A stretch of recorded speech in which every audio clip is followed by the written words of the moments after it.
네, 한미 관세 협상 타결에 따른 우리의 경제적 득실 다시 한번 따져보겠습니다. 남은 과제도 짚어봅니다.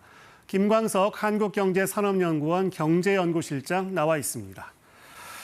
자, 이번 협상 결과 앞서 보도를 보셨듯이 상호 관세율로 보자면 일본, 유럽과 같은 수준인데요. 이 정도면 선방한 걸로 볼 수 있습니까? 네. 국민 여러분께 두 가지 문장으로 답변 드리고 싶습니다. 네. 첫 번째, 우라통이 좀 터진다. 두 번째는 최악의 상황은 면했다. 네. 두 가지 상반된 의견인데요. 자료를 보면서 한번 설명을 드려보겠습니다. 네. 일단 25%의 관세율이었다가 EU, 일본과 같은 수준의 상호 관세율 15%를 만들었다. 여기서는 최악의 상황은 면했다가 됩니다. 네. 그런데 그 15%의 관세율을 받아내기 위해서 엄청난 대미 투자를 단행했는데 상대적으로 GDP 규모랑 비교해 보면 한국은 유독 더 많은 대미 투자가 집행된 것이 아니냐 하는 그런 우려, 이런 한숨도 우라통도 나온다, 이렇게 볼 수 있겠습니다. 네, 최악은 피했다고 말씀하셨는데 그 조선업의 협력을 부각한 게 좀 주요한 것 같아요. 네, 저는 이 부분이 매우 중요하다, 결정타였다, 이렇게 말씀드리고 싶은데요. 사실 EU와 일본이 해결해 줄 수 없는 부분입니다. 중국에게도 요구할 수 없죠. 조선업에서 시장 점유율 1위가 중국인데요. 미국은 지난해 세계 선박 건조율이 대략 한 1,900척 정도 되는데 그중에 단 2척 생산했습니다. 그만큼 앞으로 예를 들어서 해군 군함이라든가 선박 수요가 굉장히 늘어날 것이라고 볼 수 있겠는데 그 수요를 당면하기 위해서는 당연히 조선소를 비롯한 선박 건조 역량을 필요로 하는데 한국의 투자가 상당히 절실했다라고 표현해 볼 수 있겠습니다. 네, 재계 측면 지원도 적지 않은 영향을 미친 걸로 볼 수 있겠죠? 네, 그렇습니다. 일단 처음으로 순방길에 나선 부회장, 김동관 부회장, 바로 한화그룹이죠. 조선업 협력을 강조했죠. 두 번째, 이재용 삼성전자 회장도 반도체 밸류체인을 구축하기 위해서 나섰습니다. 또 세 번째로 정의선 현대차 회장도 역시 파운드리 구축과 또 조선 철강 비롯한 각종 밸류체인, 자동차 밸류체인을 구성하는 데 도움을 주겠다, 기여를 하겠다 하면서 나섰습니다. 이런 것들이 상당 부분 기업들이 해내는 역할들이 미국 측 입장에서 상당히 긍정적인 기여를 준 것이 아닌가 평가해 볼 수 있겠습니다. 네, 그러면 좀 구체적으로 봐서 그 대미 투자가 3,500억 달러라고 하는데 네.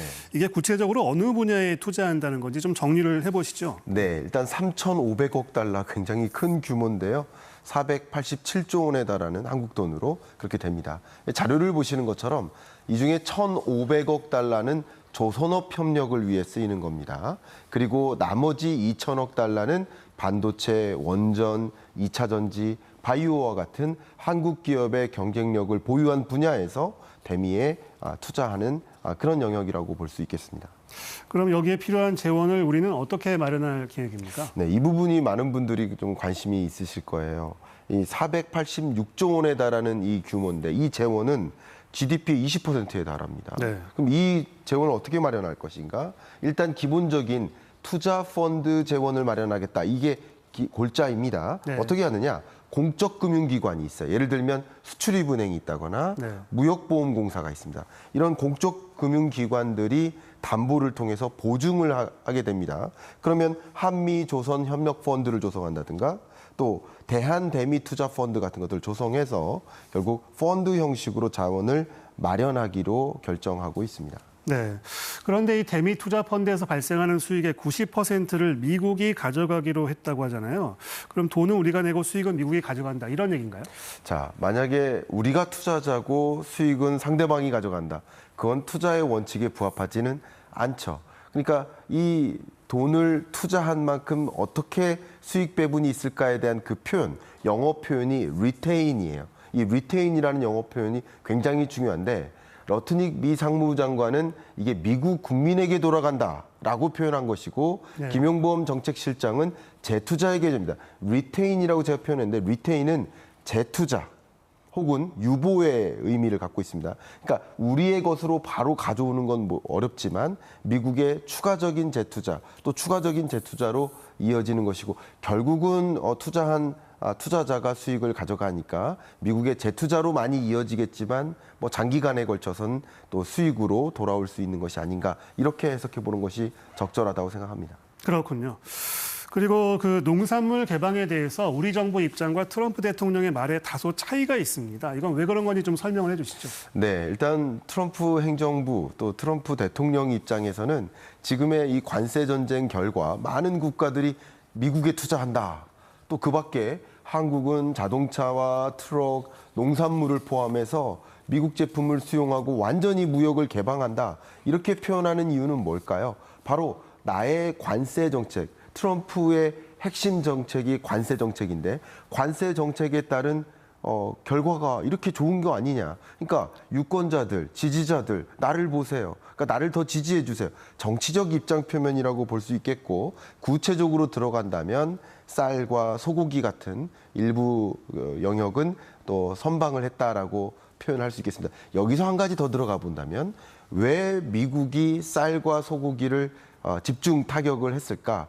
사실 쌀 공급 혹은 소고기 공급에서 이렇다 할 성과를 내기가 어렵습니다. 그럼에도 불구하고 왜 강조했느냐? 한국이 예민하게 생각하는 영역이다. 쌀과 소고기만큼은 반드시 방어해야 되는 영역이다. 그렇기 때문에 이건 방어하되 다른 걸 더 내주지 않겠느냐.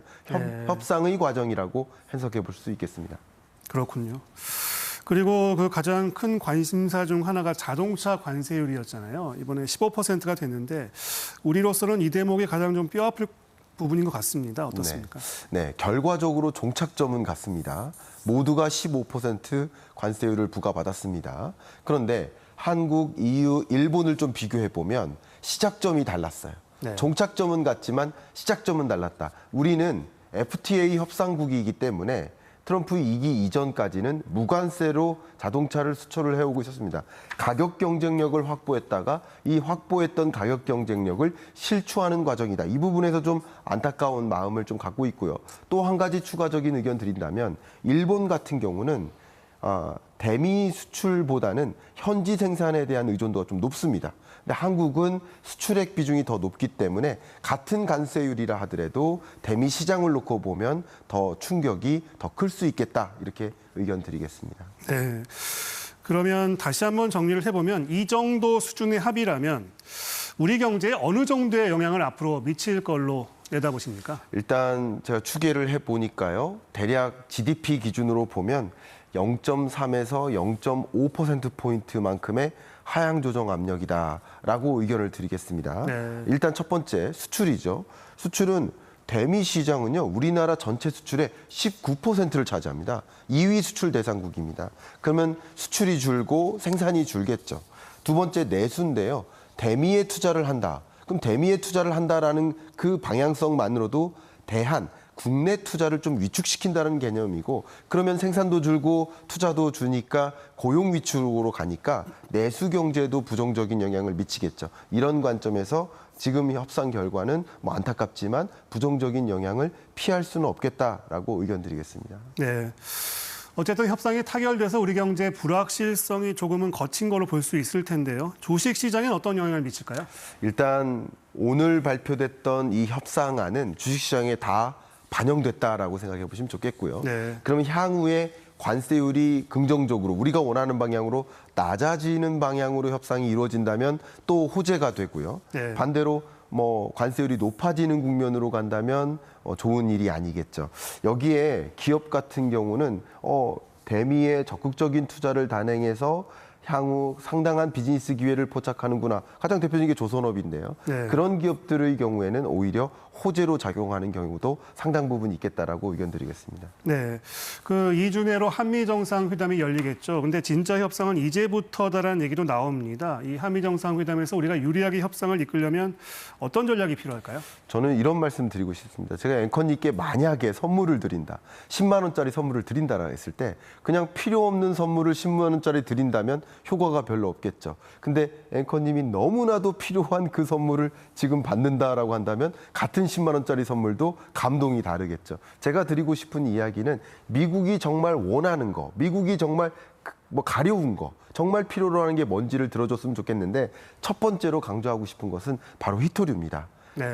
미국과 중국 간의 무역 전쟁의 과정에서 중국이 히토류 공급을 차단했더니 미국이 굉장히 휘말리는 모습이었습니다. 그렇기 때문에 히토류 공급을 독립하겠다라는 의지를 표명하고 있으니까 국내 자원기업, 또 공사, 해당 기관, 그리고 히토류 등과 같은 광물 자원을 수요하는 수요기업, 이런 기업들이 미국에 투자를 해서 공동으로 히토류나 그 밖에 자연 광물을 생산하고 미국에도 기여를 하고 우리도 안정적으로 광물을 보장받는 그런 체제를 만드는 것을 제안한다면 아마 많은 미국의 공직자나 뭐 트럼프 대통령조차도 굉장히 박수를 칠 수 있는 그런 어떤 카드가 아닌가. 이런 카드를 적극적으로 창의적으로 제안한다면 우리는 더 나은 협상 전략 카드를 받아낼 수 있지 않을까, 이렇게 의견 드리고 싶습니다.